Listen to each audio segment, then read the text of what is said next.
Et si Pokémon était peut-être la licence la plus décevante qu'on ait eue depuis ces dernières années? En vrai, quand on y réfléchit, Légende Arceus, Pokémon Scarlet et Violet, et maintenant Légende Zelda, on commence à avoir des jeux de plus en plus moches et de plus en plus vides. Là où avant on avait peut-être des zones un petit peu plus restreintes et des jeux un petit peu plus petits, on avait une histoire et peut-être une âme dans les jeux et dans le design. Aujourd'hui on va avoir une âme dans rien du tout.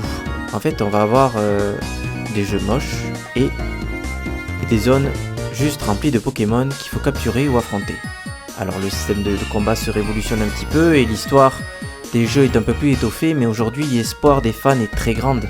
Avec les jeux qu'on voit autour sur PS5 ou Xbox ou PC, on est en droit d'attendre de jeux Pokémon et de la licence la plus lucrative de l'histoire, des jeux qui nous font rêver, qui nous ont fait rêver quand on était petit, adolescent et aujourd'hui qu'on est adulte, on en attend plus. On attend des jeux à la hauteur de son époque, à la hauteur des histoires qui peuvent permettre aux jeux Pokémon d'être grands, de mériter sa licence de la plus grande licence de l'histoire.